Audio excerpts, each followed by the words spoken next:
This is the Comics Alternative Interviews, a conversation with Mairghread Scott and Robin Robinson.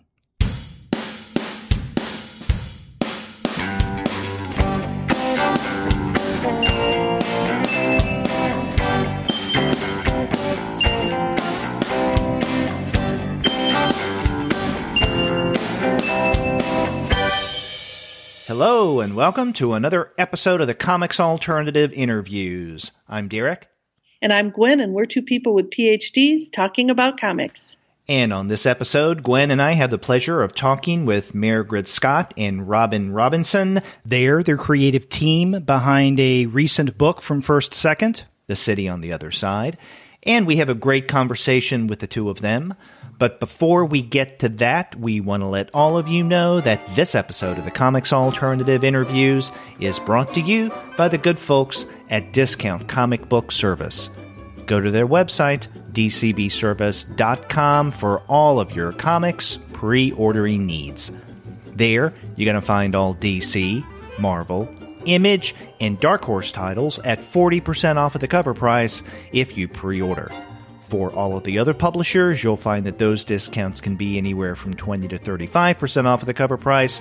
And every single month, you're going to find some mind-blowing specials. Sometimes those specials could be as much as 45% off of the cover price. Sometimes 50% off cover, but occasionally you just may find discounts that are even more impressive than that. That's right, Derek. And although we don't yet have City on the Other Side available at DCBS, there are a couple of titles that Mairghread Scott has been the author on that most of us probably have heard of, and you can get them at a great discount. For her work for the Transformers Prime Beast Hunters, you can get that wonderful volume for $11.69, which is 35% off the cover price. And she's also written, was one of the writers for Guardians of the Galaxy Awesome Mix Digest, which, you know, hey, it's Guardians of the Galaxy, it's awesome, and it's a mix, right? That's just for the low price of $5.99, which is 40% off the cover price. So lots of good comics out there on Discount Comic Book Service. That's right. You definitely have to check out their prices at Discount Comic Book Service. Their website is dcbservice.com. Go there for all of your comics pre-ordering needs. And after you do get your titles there, please be sure to send them an email and tell them that Gwen and Derek sent you. Gwen, this was a fun conversation with Mairghread and Robin. Absolutely. It's just another great winning book from First Second Books, too, I have to say. Just really the quality that you'd expect from such a carefully edited publisher, right? Just really great work. And I really felt in this interview, we got a sense for the author and the artist's collaborative work that really we don't always get. I mean, it's really, we learned a lot about these two creators and how they work together, and it just really brought the book to life. I think our listeners are really going to enjoy The City on the Other Side. I agree. I have an even stronger appreciation for this text after talking with the two of them. So let's go ahead and let our listeners listen to the conversation now.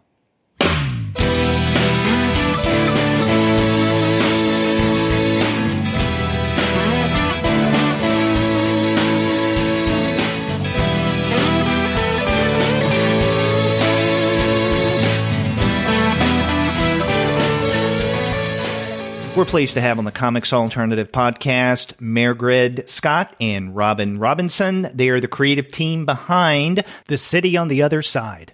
Mairghread and Robin, welcome to the show. Thanks for having us. Great to be here.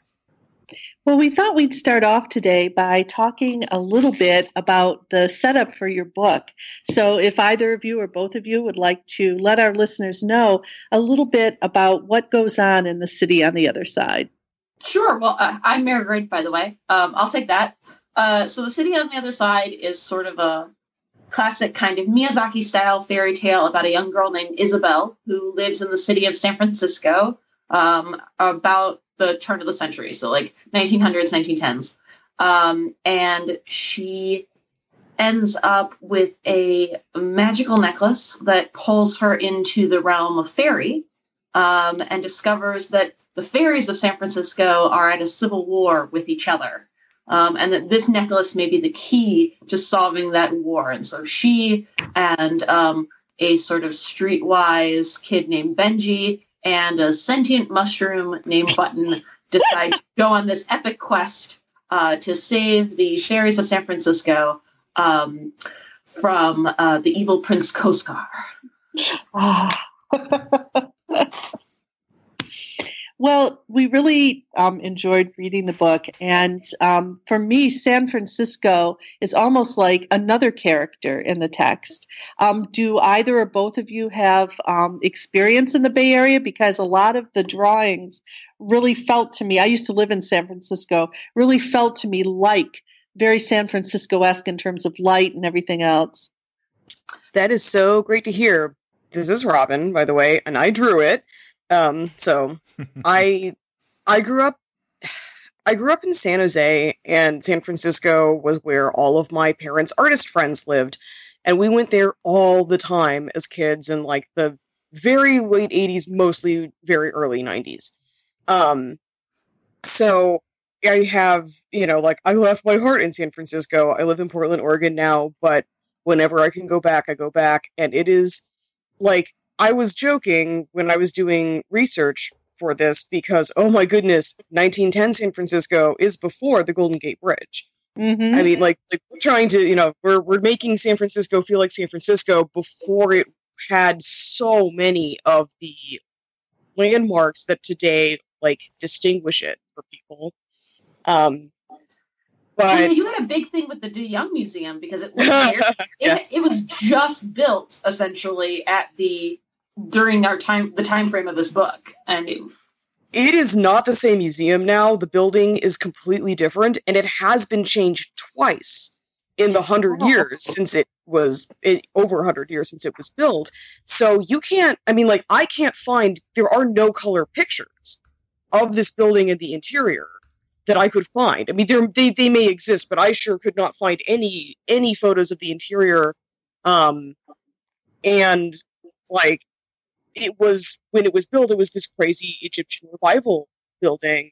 It was nuts and beautiful and a perfect setting for the denouement of our story. But oh my goodness, I'm a part of me is like, okay, nobody is going to come tell me that it looks wrong because no one does it. Like no one can tell anymore that it looks wrong. But I just had that terrible moment of being like, oh my goodness, I wish I could just like time machine to go to a museum is like the most illogical thing that you could say.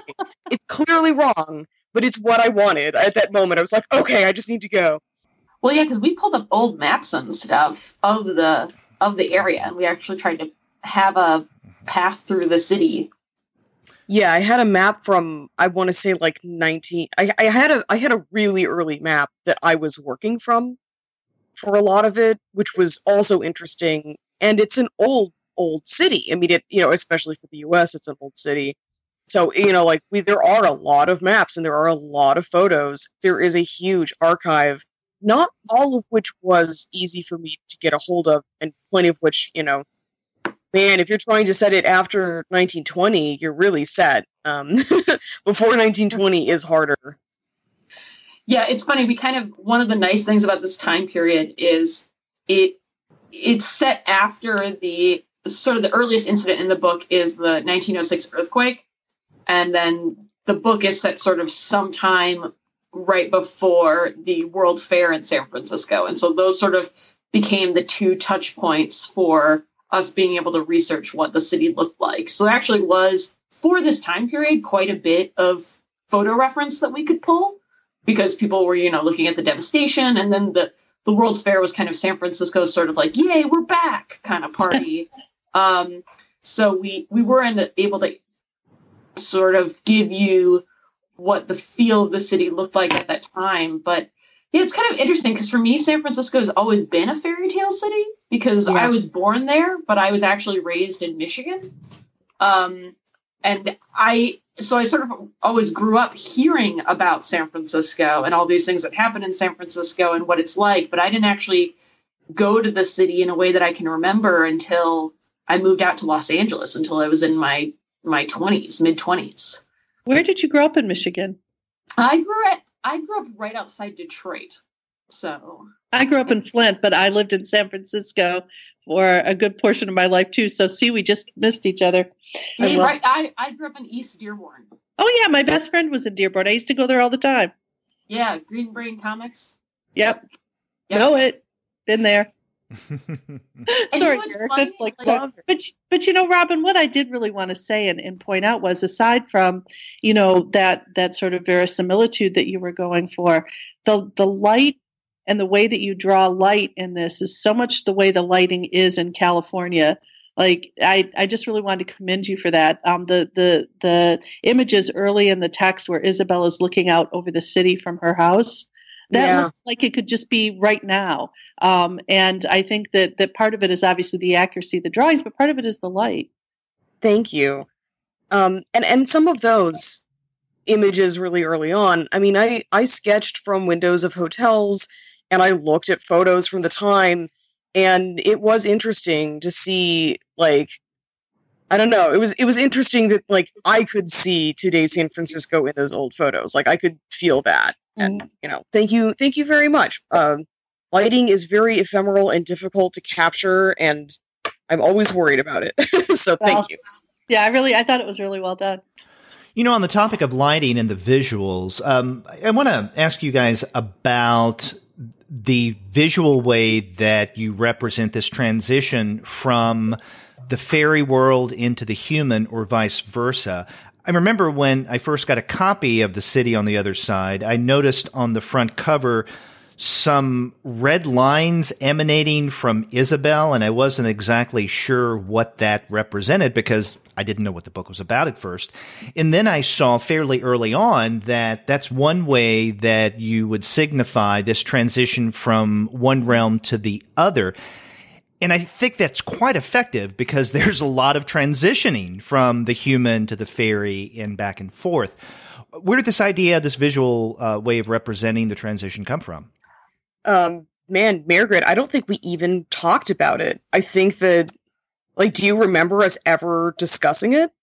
I mean, I think what I said at some point was that we wanted to make sure that there was a visual cue that this magic was connected to her necklace. And so that's why, definitely. If you look, the lines, like, the sort of, whenever the necklace does anything, it's sort of the color of the necklace. Mm-hmm. Yes. Like, I tried to make that really clear, that there's sort of, like, there's the veil, and then there is, like, that necklace's power, and that those are, like, and I mean, some of this is that, like, I had a bit of an instinct of, like, that's how I would handle washes of light emanating from something. Like, almost like ripples. Mm-hmm. Like, that's just, you know, like, I think that might be a visual shorthand that, like, I'll admit that's a visual shorthand I think I use for a lot of kind of flowy, ripply, fluidy light kind of things. Mm-hmm. But in this case also, some of that was, when I was inking this book, I didn't necessarily have all of that inked in, like, the final color. Like, some of that's handled in color, not just in line art. And so it was definitely, there were some articles of faith going on there with our editors having to believe that it was going to look good in a final round, because I hadn't done any drawings of the magic early on. Like, I was going to do with it, but no one else knew. And, like, man, I think it was months and months in before anybody saw how I was going to actually handle that. So I'm just glad that everybody trusted me, because I had such a strong idea of what I was going to do, but we really didn't talk about it very much. Yeah, I remember our editor, who at the time was also Robin. I remember a note coming in like, "Hey, this is going to be clear in color, right?" Like, yeah. And you were like, "Yeah, no, don't worry about it. I got it." And Robin, you mentioned a second ago the veil. For those who aren't familiar with the book, or at least yet familiar with the book, the veil is like, I don't know, the membrane between the two realms, the human and the fairy, that characters at times can slip through, but yet those who aren't transitioning from one to the other are unaware of this membrane or the veil. Is that a good way of describing it? Exactly. I like membrane. Yeah. Membrane. I like that. That sounds nice and scientific. Yes. Yeah, that's exactly what it is. I will say that that most fairies are aware it exists, even though they can't cross it. But most people on our side are not aware that it exists. But that's exactly it. It's essentially the idea that the fairy San Francisco is in the same physical spot as the real San Francisco. It's just behind this veil. So it's just sort of, if you could, I don't know, like metaphorically take a step to the left or something, you would see the fairy version of the same place. I'd love it if we could talk a little bit about that fairy world. You've created a conflict that is ongoing right when the reader begins to, opens up the book. This conflict is played out between what are known as the Seelie and the Unseelie. Am I saying that correctly? Yeah. Yeah, you got it. Well, I'd love it if you both could talk just a little bit about that particular conflict, and also about where your particular view of the fairy world came from. What kind of sources or influences might have helped you to come up with the fairy world as you draw it and write about it? So the Seelie and the Unseelie are from Irish mythology, and the idea is essentially, it's interesting because sometimes you'll hear it described as sort of like the Seelie are the good fairies and the Unseelie are the bad fairies. But really in older texts, it's sort of more who is interested in or beneficial to us as people and who is sort of less interested or less beneficial to us. So they kind of have like a yin and yang component. But since this is a book set in San Francisco and this is an American book, even though we use the term fairy and we use the term Seelie and Unseelie, we kind of wanted it to feel more like the city itself. So we ended up drawing on Native American mythology, on Chinese mythology, on sort of every kind of mythology of every immigrant group we could get our hands on or we thought might live in the city at that time. And basically our rule of thumb was, or my rule of thumb was, a fairy, quote, in our world would be anything that was a mythological being that wasn't an actual deity. Like those were all fair games. So we have like Chinese hopping vampires, and there's this like Native American myth of this woman called the Spearfinger, who's like an old lady that like stabs fish, and I think also like bad children at some point. Always good. Yeah, everyone's got that sort of like someone who comes in and stabs bad kids, like being somewhere in their culture. And we populated the city with things like that. I knew we have some Japanese. Do we have like a nine-tailed fox running around somewhere in there? Oh yeah, I mean, like I drew a couple different fox. Like I drew fox creatures of various extractions. I definitely did that. Boy, off the top of my head, I mean, like we've got the hedgehog on fire. I cannot remember the name of that creature. I think that's a Middle Was it Eastern. Basque? What was that? I think that was a Middle Eastern myth. That there's like Might have been. But that is a thing. That's a legit thing. So I remember being like, hedgehog that is on fire. What? Like we gotta include that. So good. And I did red caps, and I tried to pull from a lot of different places, and then to also make sure that all of them have some sort of like unifying feel, like they're all a little modern. They're all an interesting combination of being sort of like, there is some period fashion mixed with some very like mixed with more ancient traditional fashion for all of them, because they are America. Like these are all the fairies in America that just sort of came with everybody, or they came on their own. Like we're leaving that very ambiguous, but I think that that's part of what's fun about them, is that there is this whole sense of them having their own, like there's a sense that they exist completely independent of us and yet weirdly interdependent as well. Yeah, because they're still, it's nice. I always thought you did a nice job of sort of making it feel like these fairies were also immigrants that are still San Franciscan. Like these are San Franciscan fairies of this time period. I definitely tried to make sure a lot of them were clearly going to work. Well, this is probably the first children's comic I've read that's set on the West Coast that actually talks about colonization as one like culture being taken over by another culture. In fact, you say you have Button talk about this at the end of the text to give readers more background, and you say San Francisco has been claimed by many. And you talk about the way the Spaniards took it from indigenous people and then passed it to Mexico, passed it to the United States. I mean, it's actually accurate in terms of what happened. And so I really thought that was interesting then to sort of have these mythical beings coming from all over the world to San Francisco. So I think that works really well in the text. Thanks. In fact, that's actually one of the reasons that Isabel ended up being Hispanic. We were very... I did another book set in the past in Scotland, and I remember after it came out, I got sort of accused of kind of needless diversifying, which was not true. I was just trying to be accurate. But I remember when we were writing this book and we were sort of trying to settle on like, oh, would Isabel be Asian? Would Isabel be white? And I was looking through the history of the city, and there's just such a tendency to sort of whitewash it.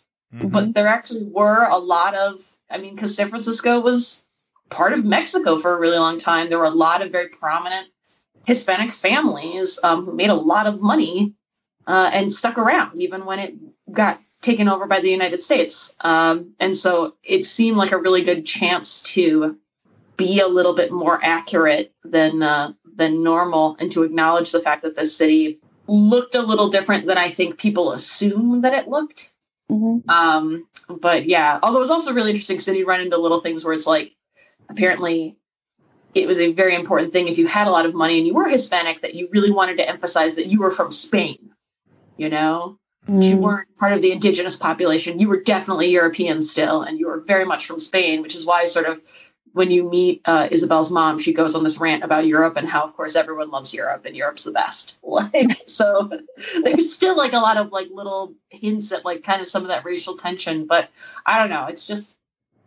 But trying to keep it light as well, because this is a book for the age range for it is young enough that we don't really want them to be just like confronted with all of that when they deserve to have an adventure story, and like it's a fairy tale. Yeah, like it's like, but at the same time, the reason those notes like. I was really passionate about having some notes at the back because I felt like it would be good to give kids a little bit more, a sense of where to start learning when they want to know more.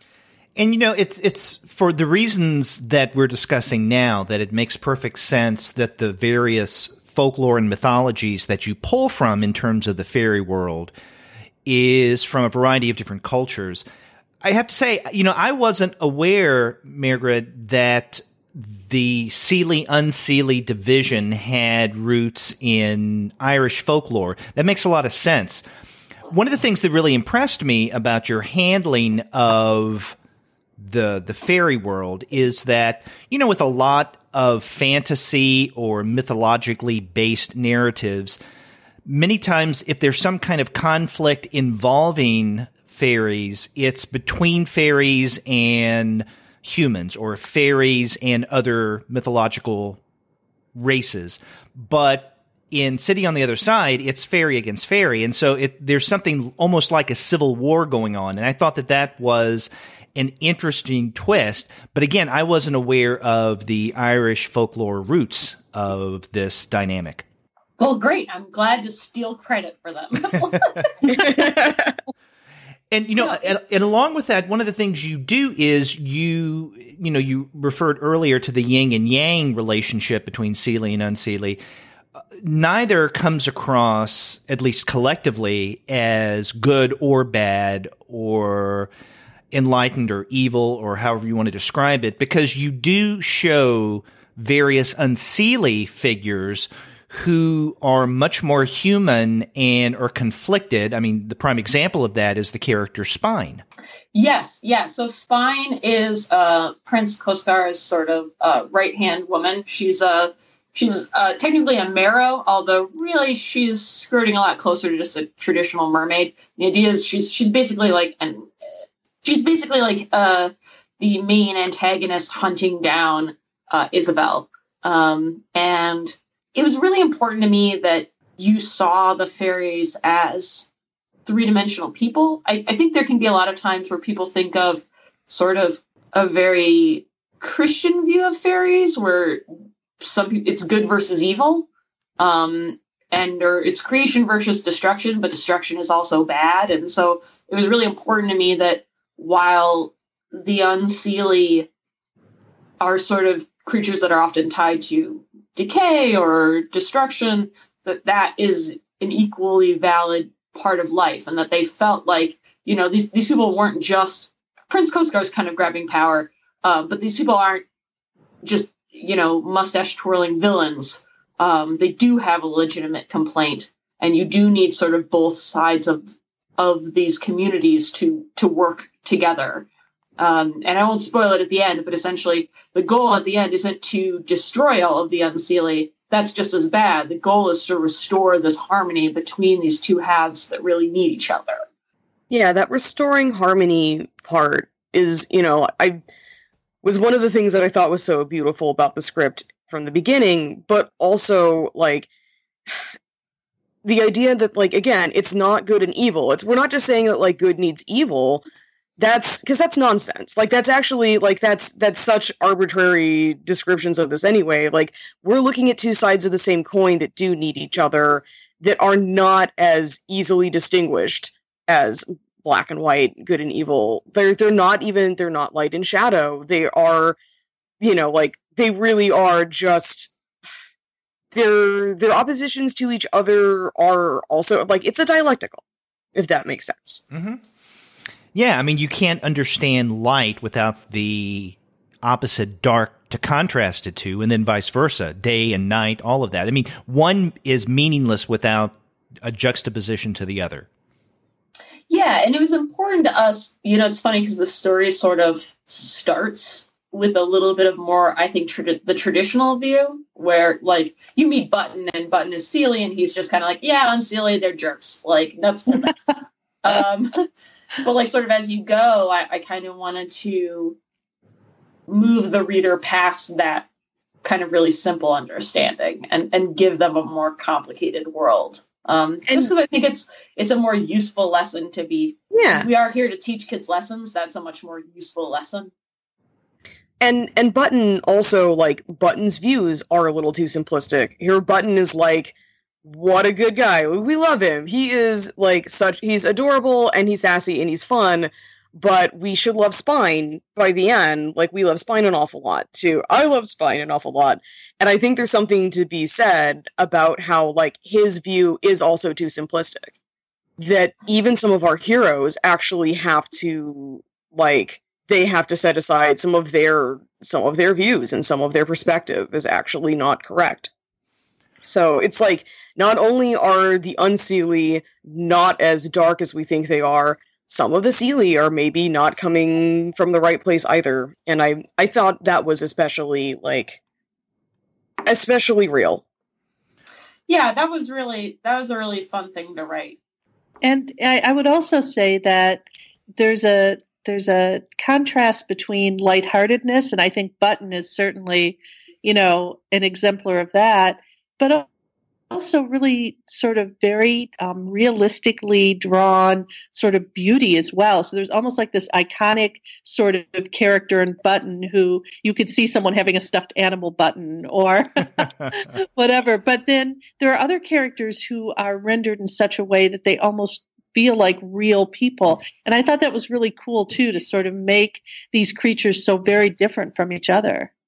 Thank you. That was definitely always on my mind, to have a wide variety of characters and a wide variety of looks, and some of them needed to be quick and easy to draw and easy to get a wide range of almost cartoony emotions, and some of them needed to sort of exemplify more specific emotions and be a little bit more especially for the characters who have a certain amount of gravitas, I needed them to be able to have a design that was complex enough to hold all of that, as opposed to the characters that it was more important for me to be able to hit comic beats.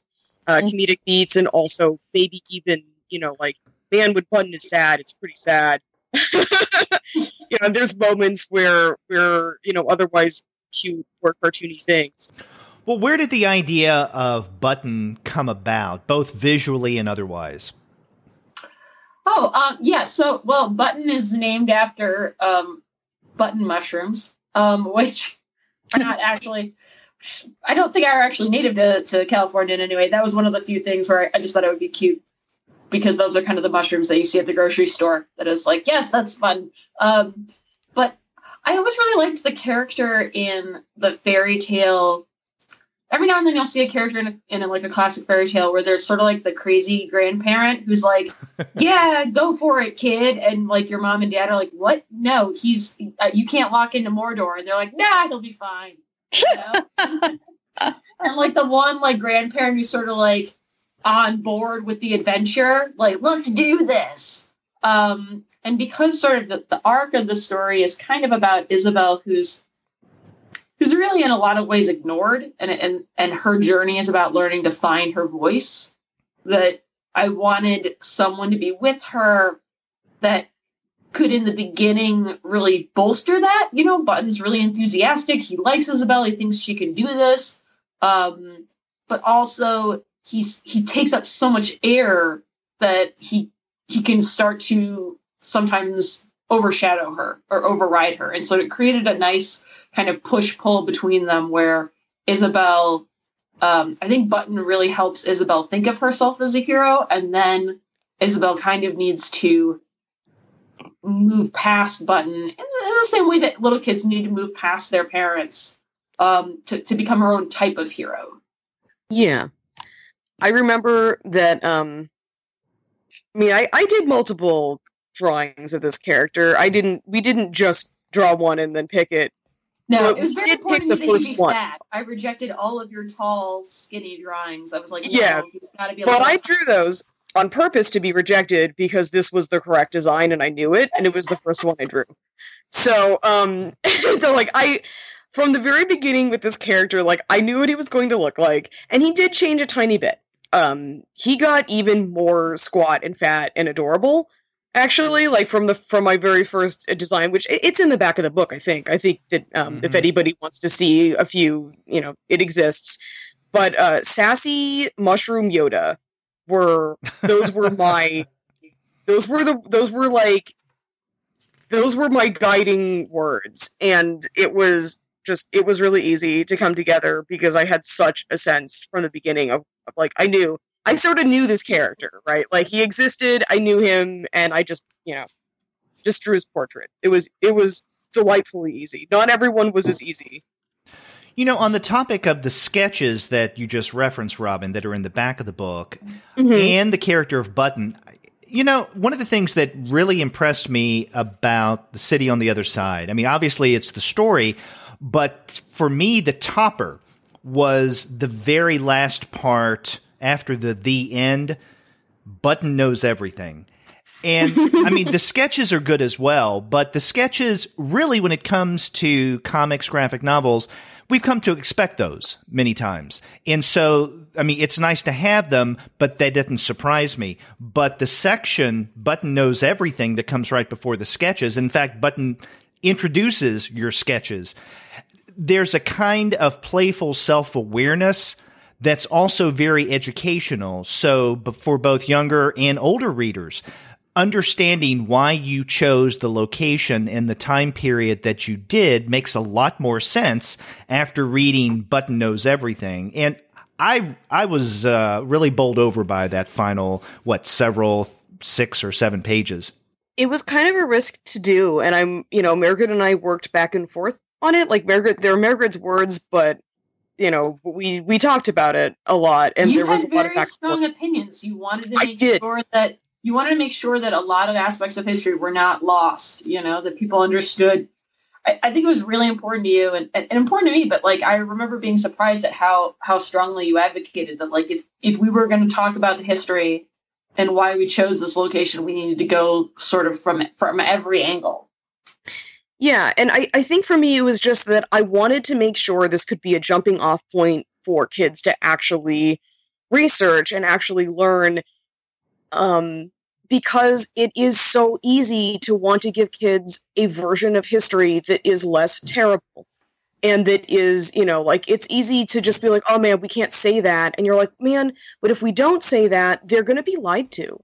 And and when you're writing fiction, and you don't want it to be also a lie.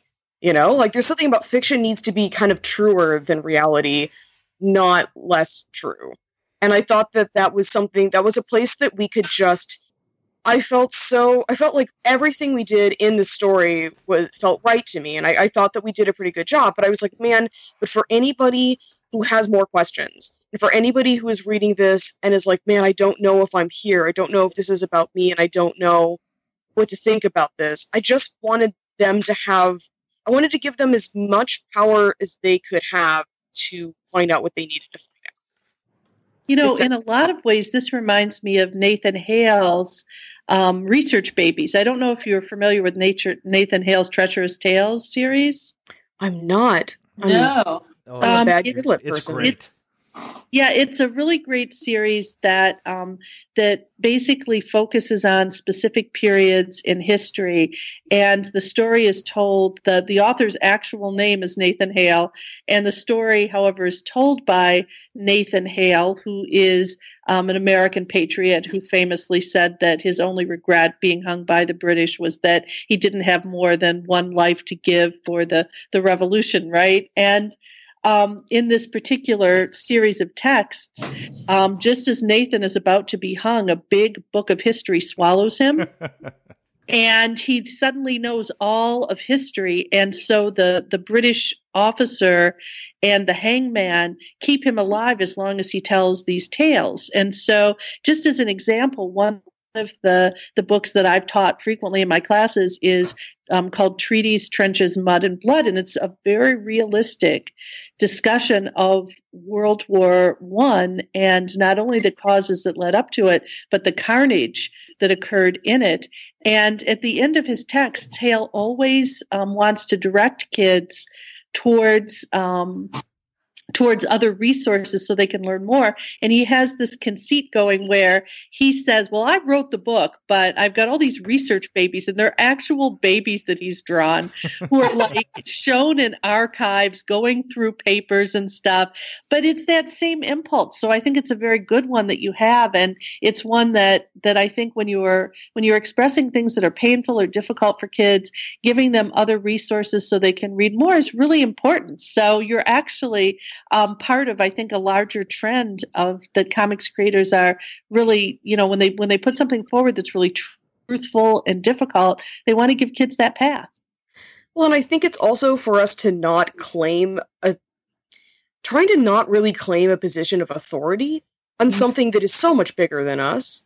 Yeah, it's a weird thing when you write historical fiction, especially in graphic novel form, because the story has to be, this is not a story about being in San Francisco. This is Isabel's story. It's a fairy tale story, but you want to walk that weird line where it's like, we did a lot of research, but we're not historians, so we're trying. Yeah, neither of us. We want the reader is the other part of the equation. The reader brings their experience and their life into what they're reading too, and they're going to bring these characters to life in ways. No matter who a reader is, they will bring their characters to life in ways that neither the writer nor the artist could ever plan. We could never make the characters come to life without a reader who is also investing themselves in that. Right. And I think that, for me, that's something that I always try to remember. And it's part of why I push my work to be more and more stylized instead of more and more realistic, is that I want the characters to be definite enough that they are people and that they're definitely, but at the same time, I want them to have a quality that many different kids can see themselves and invest themselves in those, in all of those characters, the humans and all of the wonderful creatures. Well, it's funny that you say that, because I feel like as a writer, I kind of have sort of shifted into the opposite direction, where especially as I write more history, I get really annoyed because I'll get things online where it's like, Isabel shouldn't have a flashlight. Flashlights weren't invented then. And Oh God, well that too. Yes, they were. Here's the picture of the flashlight that was invented then that we gave her. Like, so I don't know. I kind of tend to put a little bit of, I like putting this kind of research in the back of the book just to quell the sort of like, you're just doing this to be politically correct. And it's like, no, we're doing this to be accurate. Like, people read fiction that is, I don't know, it's there. I listen to a historical podcast and they really love to rail against the Victorians because everyone, the image that people have of the past is what the Victorians had of the past, but the Victorians were terrible scientists, like, and kind of awful historians, and they did stupid things, and it's just sort of these lies get perpetuated in fiction enough that everyone sort of thinks they must be true. Yeah, they purposefully whitewash things to fit the worldview that was useful to them to keep power. I mean, they're not. Like, it's not just that they were dumb; they did it on purpose. Like, even to the point of literally whitewashing things. Like, they used to take Roman statues and wash them in acid because, you know, they're like, well, they wouldn't have been painted because we don't think that looks good. And it's like, no, they were painted that then. You're just being... Damn you, Victorians. Yes. But yeah, so throwing in a little bit of the research is, for me, is always a way to kind of do everything I can, everything in my power to sort of remind people that what you think happened back then and what actually happened back then are not the same things. Just because a lie has been consistently told doesn't mean that it's the truth. You know, from listening to the two of you talk about the history, the research, character development, it sounds that your collaborative process is much more intermingled than just, you know, Mairghread, you're the writer, and then Robin, you're the artist. From a few things that you've said, there seems to be quite a bit of back and forth between the two of you in terms of not only what the visuals should look like, but also how the story unfolds. Well, yeah, because a comic... Go ahead. A fantasy story lives and dies by consistency. People can sense when rules are inconsistent, especially when it comes to anything like magic. And when you're writing a graphic novel, you know, almost all of that consistency is in the visuals. So since the world was such a big part of the character, even though like the script was I wrote the script, but that really is only 20 or 30% of the story, especially in this book, because I intentionally wrote a very slim script in terms of dialogue compared to my other writing, which it can be a very verbose in terms of captions, because I wanted Robin's art to be able to drive the story. And so, you know, that involved working a lot with you, Robin. Yeah. Sure and I mean, at the same time, your script was beautiful, and it was like, I did not do a lot of back and forth with you working on the story. Like, the story itself was something that, like, you had in mind, and you did invite me to a little bit. Like, if I had problems with something, like, I know we could have addressed it and talked about it. You made that really clear to me, which was wonderful. We had a good working relationship, but we also, like, we did stay out of each other's way. And I always felt like everybody was almost too respectful of of the way I worked. And I was like, man, everyone could give me more direction. It's fine. But at the end of the day, it meant a lot that people did invest that trust in me. And I wanted to make sure I gave that back to everybody too. Like, this book actually came together pretty smoothly. And I do think some of that was that, like, yeah, especially considering that two of us had a baby during it. Oh God, crazy! Wow, both of you? No, not the two of us. Each of you. I'm sorry. No. The original editor, the person who had brought this book in, was Callista Brill, and then she had a baby, and so we switched over to. I see. Yes, Robin. I am Sans child. Yes, and then I had a baby while I think after the script was written, but while artist Robin was working on it. Oh goodness! Oh, I do have to toss in also a big shout out to secret Pinterest boards.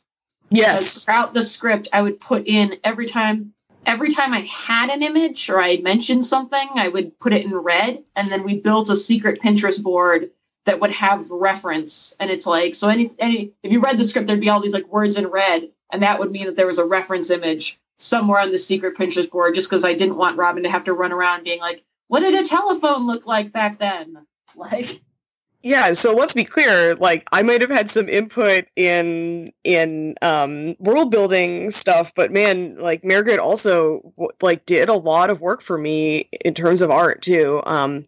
Like, that was wonderful. We also had, there was, at some point, Isabel, this has to be disguised. She has to pretend to be a fairy in order to get on the train. And I was like, okay, Mairghread wrote actually like a very detailed description of how this came together, but I'm a little, I don't know. I sometimes am just terrible at reading directions, which might not surprise people. So I looked at that and I was like, Mairghread, I need you to sketch this. And I got back an absolutely precious sketch that I think we did put in the back of the book. I can't remember, but it was great. I know we talked about it. It was a wretched. She's like, can you draw it's so this? good. I was like, no. That's like, I'll try. No, we didn't. I don't think we actually did. But yeah, it was like a stick figure. If you read the book, when Isabel's building her disguise out of like general store items, it was that needed a diagram, and there is somewhere a semi stick figure diagram that shows why I didn't draw this book. Well, you mentioned this secret Pinterest board that you had. I was going to ask you about the actual process of collaboration. In other words, how you two communicated, how you exchanged ideas. Did you do it over the phone, over Skype? But you were using, to at least some degree, social media. Yeah, well, it's funny because I actually met Robin at Emerald City Comic Con because I had this idea for City on the Other Side. It wasn't done yet, but I knew that I wanted to do this story, and so I was on the lookout, and I saw Robin's booth, and I walked over, and I was like, oh wow, like it was like covered in fairies, and I was like, yes, great. And I was like, do you do sequentials? And she's like, yes, and I was like, fantastic. Here's some money so that you know I'm not crazy. Please help me work on this pitch for this book because I desperately need some help. So, and she was kind enough to work with me, and we pitched it to First Second. And it's funny, actually, the 2-page spread of Chinatown that you see in the book is from the original pitch we did.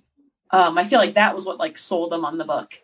And yeah, and then I was talking back and forth and writing the script and giving Robin reference, and then Robin doing her thing and trying to give like, I always like to give as few notes as possible, but I'm sure I gave like a ton of way too many notes. Oh no. It was all good. But yeah. So it's interesting because it ends up sort of being, we're each working on our own and then kind of noting each other as we go along. Yeah, I would check in, maybe once a week or once every 2 weeks. I would send pages to Mairghread to look at, and I would send them to Mairghread before I sent them to our editors. Because I figured that my first line of defense was the writer who could at least tell me whether I was executing the script. And then from there on, I was like, okay, like if we're both happy, then any notes beyond that are going to be teaching us to be better at comics, which is just, like that's always what your interactions with your editor are, is one last person who can tell you whether this, like, we're trying to make the story make sense for us, and somebody else is like, okay, as an outsider who is not living in the script, we need an extra panel here, or we need to like, break that action up a little more. We didn't end up actually having that many notes on that either. So, good job on Mairghread's script there. Yeah, I think it was sort of like, was that big page we did where it was the map, which by the way, I can't believe you actually drew that freaking map. Yeah. That is I can't a period accurate map, people. But trying to like explain that little journey. Actually, I liked how maps were such a major part of this book. I mean, even before Isabel gets to go out into the city and really get to know it in a different way, she's obsessed over it and has looked at the map so carefully that she almost knows her way without having been there before, which I was that kind of kid with New York City. I was obsessed with New York because my parents had moved me from the East Coast to Flint, Michigan, and I was really resentful. So when we'd go back to New York, I had memorized the entire map of New York City. So my parents would always just turn to me and go, well, where do we find this? And I would know, even though I had never really physically been there before. So I saw that in Isabel, and I kind of liked that. Yeah, I have a cousin like that, and I am so not like that. I can barely read maps, and I can barely tell left from right in real life, at all. I love maps because all the information is there. If I can get my brain to focus on it, then I can, sure use them. But I did, I loved that too. Mairghread, she's so great. See, I was that kid. Did you ever read a book from the Mixed Up Files of Mrs. Oh, yeah. Yes, that. I loved that book. And that book, it's about two kids that sneak into the Met, and it goes down to the budgeting that the little girl does to save up the money to run away, and in just every room and exhibit in the Metropolitan Museum of Art. And I just that level of minutia, I wanted to be able to bring that, because I wanted the idea that if you were a little kid, you could feel I can walk around this city, and this is where they turned here, and this is where this scene happened here. Mm-hmm. I used to live in New York, and it's funny because there was a series that Stephen King did called The Dark Tower, which has a setting in New York, and apparently there's a big statue of a turtle that factors in and is super important. And I remember one of my friends visiting and being we got to see the turtle statue. If there's a turtle statue, is it really there? And I was okay, because I lived right next to it, and it was 2 blocks down, and it literally is just a bronze snapping turtle. It is the size of a turtle, which was rather disappointing for them, because I guess in the book it seems like it's huge. But I just love anything like that. Anything like that where you could actually go to the city or see the landmark, and it's there and it's accurate, and you point up. I just feel it makes everything so much more real feeling. Yeah. Well, it does. It really, and I will say to our listeners, I'm used to doing the Young Reader Show, and we'll often point this out, but there are all sorts of little details that are in these spreads.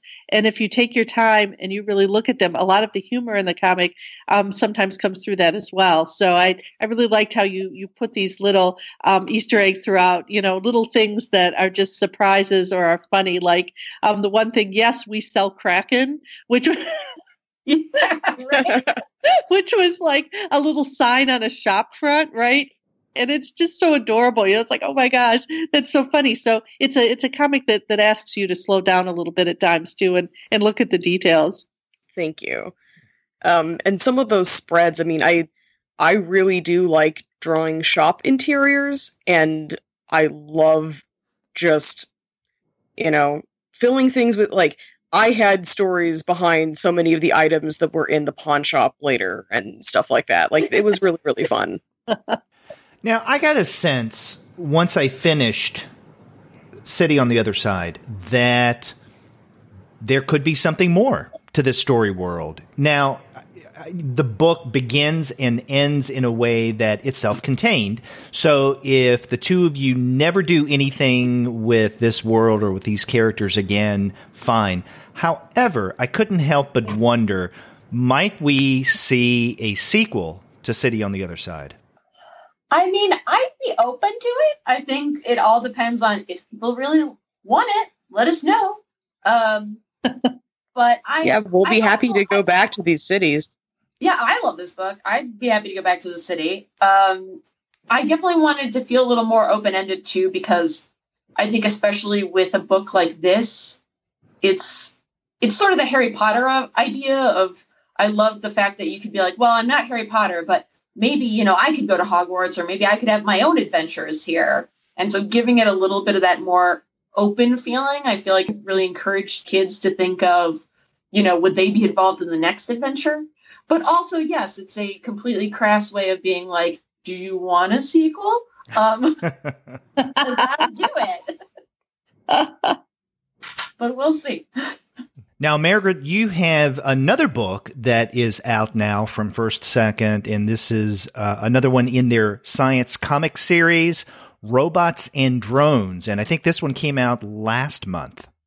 That was a really fun thing to write. It covers the history, and it's not so much an instruction manual for robots, because I found that a lot of books about robots for kids are literally, how to build this robot or how to build that robot or use this programming language or that programming language.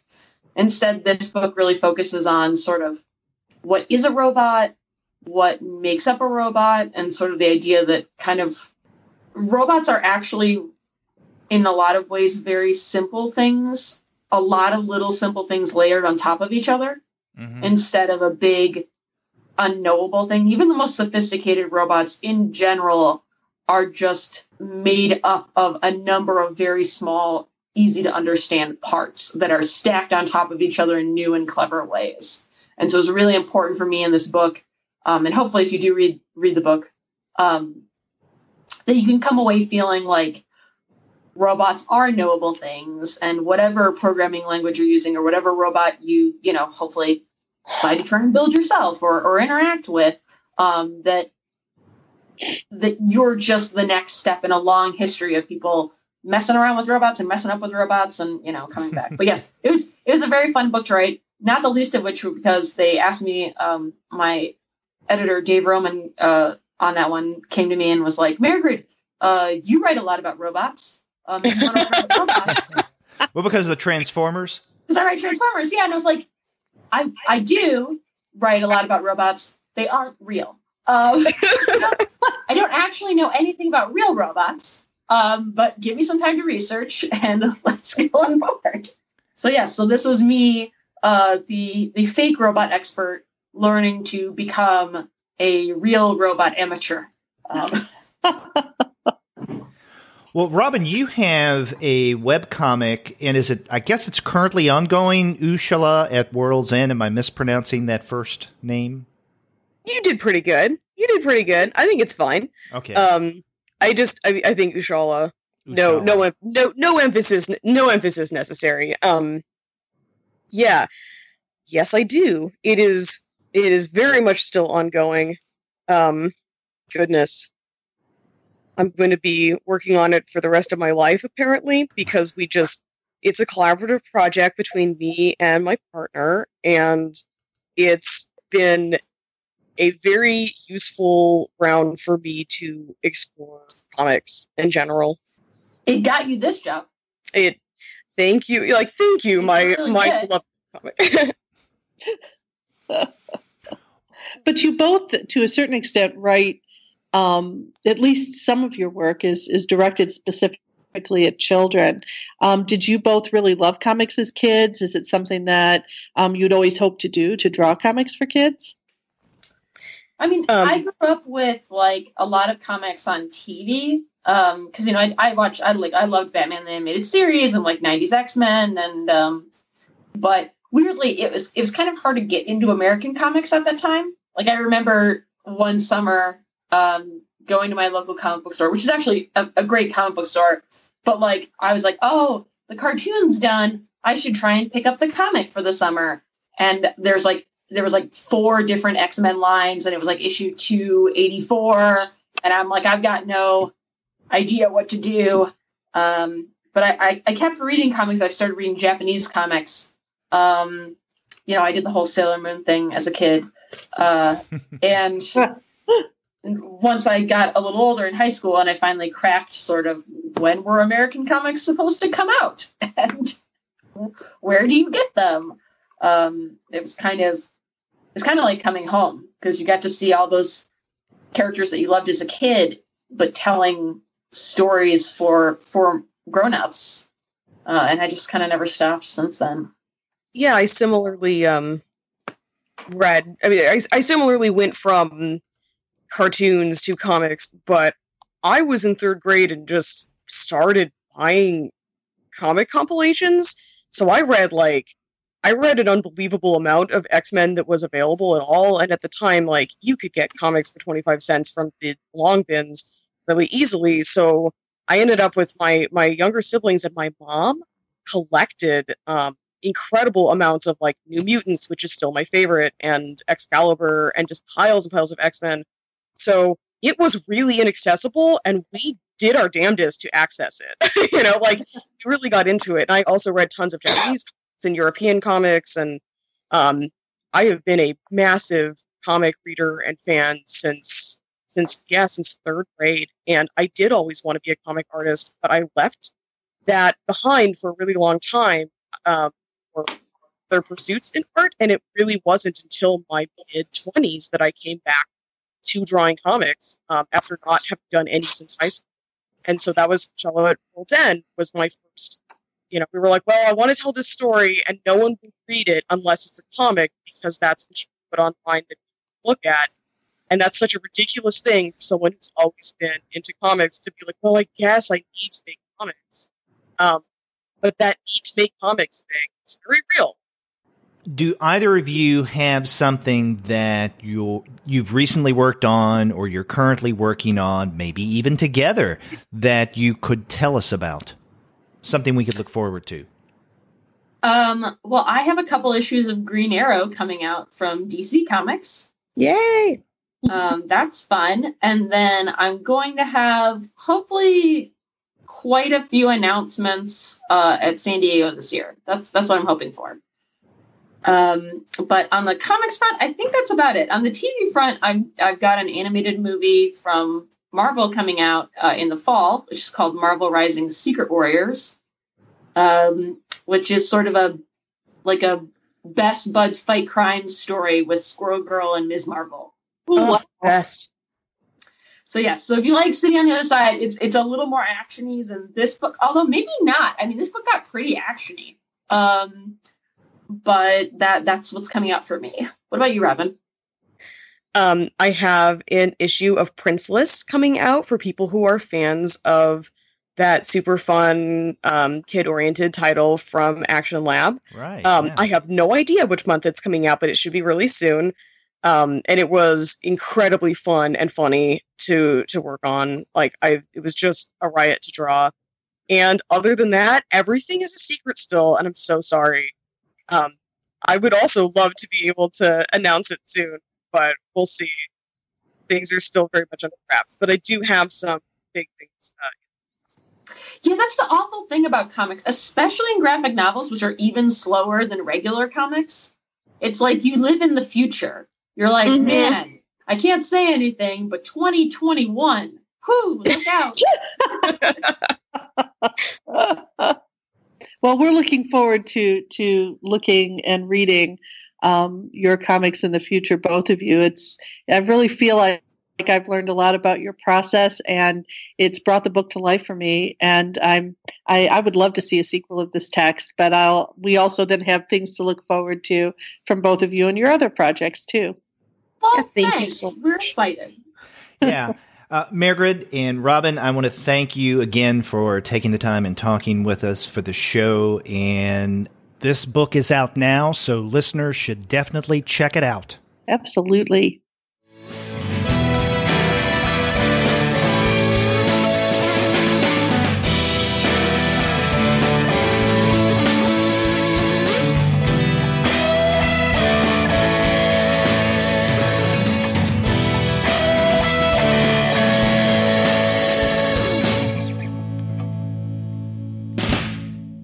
Well, Derek, that was so much fun. I especially enjoyed talking about not just the comic, but the extra textual parts of the comic, including the Button Explains It All segment, which I think kids are really going to enjoy. I kind of even want my little own stuffed Button. I think he's pretty awesome. So. Yeah, although they probably had that idea. I was going to say they probably had the idea before, but when you mentioned something about a stuffed Button figure, I thought, okay, if they weren't thinking about it before, they definitely are now, because the character Button seems to be made for merchandising. Yep. Yeah. No, it is a fun read, City on the Other Side, and we want to thank Mairghread and Robin for coming on the show and talking with us. And if you want to find great books like The City on the Other Side, then check out the website of our sponsor, which is Discount Comic Book Service. Remember, go to dcbservice.com. You're going to find incredible specials every single month. That's dcbservice.com. And after you do get your comics there, get in touch with us and let us know what you thought about our interview with Mairghread and Robin. If you go to our website, comicsalternative.com, you'll find that you can leave us a voice message online via SpeakPipe. Or you can contact us the old-fashioned way by picking up your phone and dialing 4153-COMICS. That's 415-326-6427. You can also contact us by email at twoguys@comicsalternative.com, or you can get in touch with us individually. I'm Gwen at comicsalternative.com. Derek, how can people reach you? At Derek at comicsalternative.com. And you can reach us via social media as well. We have accounts on Twitter, Facebook, Tumblr, Instagram, Google+, Goodreads, Pinterest, YouTube, Slack, and Discord. You can subscribe to the podcast through Apple Podcasts. You can stream us on Stitcher. You can also find us on Spotify, on TuneIn, on iHeartRadio, and on Google Play Music. But you can find every single one of our podcast episodes, as well as the reviews and comics-related commentary that we post on our blog, simply by going to our website, comicsalternative.com. Well, Derek, it was so much fun talking with Scott and Robinson today, and talking to you too. Same here, and I always enjoy doing interviews with you, Gwen, or recording regular review episodes as well. And I look forward to doing so in the very near future. Until then, I'm Derek. And I'm Gwen. See you soon.